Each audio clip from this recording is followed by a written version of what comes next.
I want to share my thoughts on work overtime and so-called crunch. Please remember that following statements reflect experiences and views of mine and people close to me, which means they are largely subjective. Whether you agree or not, I urge you to have productive conversation and debate as a result of watching this video, but it's the internet, so it all means nothing. Whatever shall happen, will happen. Now, what is work overtime? For those of you lucky or young enough to be unaware, let me explain. Put simply, most people do some kind of work for their job. For most of those people, the amount and time they spend on that job is regulated by both their employer and their country. Well, it has to be for employees to stay healthy, stay productive, and have time for themselves. It has to be regulated. In the last month, the topic of crunch and burning out because of working overtime is especially relevant, with multiple online and IRL celebrities coming out with their burnout stories. Secondly, recent controversies involving crunch and work overtime in game industry, with employees of such companies like Rockstar, Telltale, and some others, accusing their corporate overlords of breaking several laws. Oh, and of course, how could I forget the recent news about Amazon and their glorious corporate god Bezos granting raise and minimal pay. But that's for later. All of the above is the reason I want to talk about this topic from my own perspective and maybe change your view on it, or not, you ignorant Anyway, some may ask, but how can things like overwork happen when these giant corporate machines have everything planned to the last number? Well, shit happens. You know how it goes. If something can go wrong, it will go wrong. Humans mistake, a change of tide in the market, or some of the many unpredictable events that can turn any plans of any company upside down, may cause them to ask, or in some cases just force, their employees to work overtime. And as wrong as it sounds, it's normal. But there is a fine line between working overtime and forced work. Most importantly, work should be rewarded. Any work has to be paid. If it's work overtime, something you shouldn't usually do, you should be paid more for it. Right? Yeah, as if everything fucking happens like you want it to. Let me talk from experience. I worked several different jobs ranging from summer jobs and freelancing to low-tier management positions and project leaders. Being a university dropout, you can imagine the level and quality of those jobs, but that's kind of the point. Most of the work I've done can be considered a low-wage job, especially in Mother Russia. Let me say, on low-wage job, in most cases you're nothing. To most clients, consumers, and your bosses, you're either a number or a tool, not a freaking person.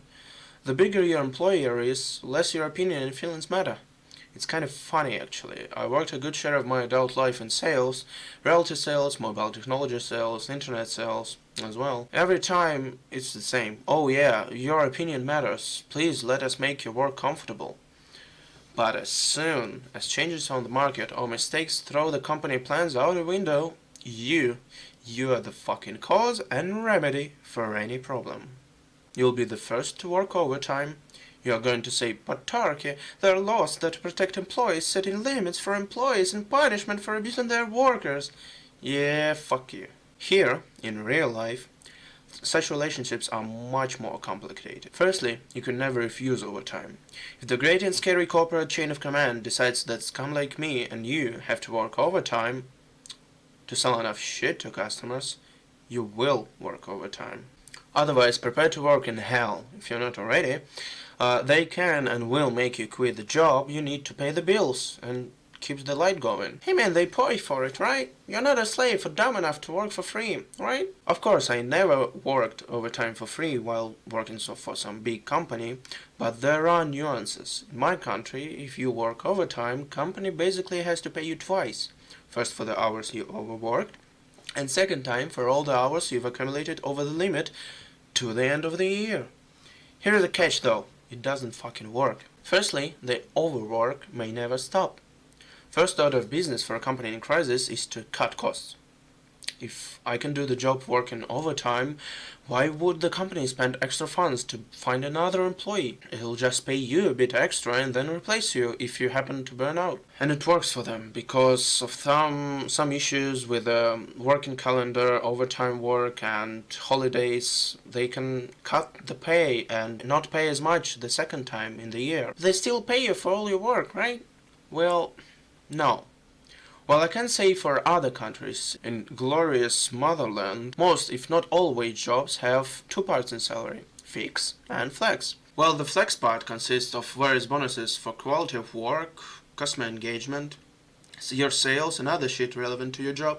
Fixed part is hourly wage. It's something a company is obliged to pay by law. Most companies try to make this part as little as possible. Now take a wild guess which part of your salary is protected by all the laws and rules we mentioned before. Most of the time, your work overtime does not even contribute to your flex bonuses, which makes up most of your salary. Imagine this, out of $10–11 I make each month, $2 are a fixed part, and everything else comes because I'm such a good boy selling a lot of stuff and sucking off each customer. Now this month, one of my colleagues decided to become a chatterbait streamer and sucks dick for money. Another one came down with the flu, and the last one is a useless piece of shit good for nothing. I wish he wasn't. That means I'm left to cover most of the shifts and most of the tasks and duties. That means working overtime to finish the job, and extra time overall. Let's say I've worked not 200 hours, but 300 hours this month. Please send help.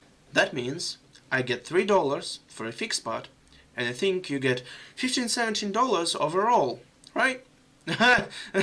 No, flex part might rise for sales, but not much, like $1–2. Let's count I work normally like a good boy, I get my $10 to fix, 8 flex. I work 1.5 times as much, which is a lot, end up tired and frustrated, I get $3 fix and $10 flex. Oh look! $13. $3 more. No free time. No will to live. Whew. That was fun. Don't forget, all this is relevant when you work for some big player on the market, not for yourself or some small startup or creative team. When it comes to jobs like those, the relationship between worker and their boss is even more complicated. That's why I will not delve into that territory for this video. Now, let me talk a little bit about news surrounding the big topic for today. Please take note that most of information I have is from News Online and other YouTubers. Telltale closure. I don't want to talk about it too much. The way I see it, it's shoddy management realizing their financial mistakes too fucking late and ignoring the fate of their employees, the people. They triumphed and failed. Shit happens, but your workers, they're people. They have families, plans, problems of their own. And I think they'll get away with it. Because those brilliant developers probably worked on a contract which allows their boss to do it. And they signed it because this work is their dream, their achievement, their passion. It's what they do best and what to do. That allows big bad bosses to expose the weaknesses of these employees, abuse them the way they did here. The crunch, layoffs, and a basic fuck you to your workers. That's my thought on it. Oh, my favorite thing is coming up. Jeff Bezos, in his glorious heavenly light of mega sales of books and dragon dealers from the skies, has granted his employees higher minimum wage. What the fuck? Have you seen these poor fuckers? They cheer for extra dollars an hour, but give it a little thought. As much as I know it, the costs differ from state to state, which means $1 for one employee costs differently from $1 for another employee. And giving everyone same pay it's just not practical. It will create only more conflict.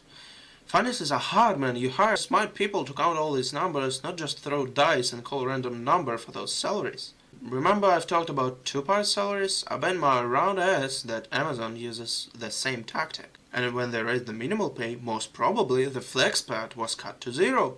Or something like that. Which means one simple thing. Employees that did good work are now earning less, and lame employees earn same as their trustworthy colleagues. Which is wrong. I experienced the same and it's painful. It's not like you should trust your corporate overlords, but it still hurts like a stab in the back. Those were my thoughts on the topic, may they be darkest or not. If I got anything wrong in this video, you can go ahead and call me bad words in the comments, or give me proper criticism. If you got some new thoughts in that head of yours from this video, go ahead and leave a like and subscribe for more. Good luck, and remember to stay sexy.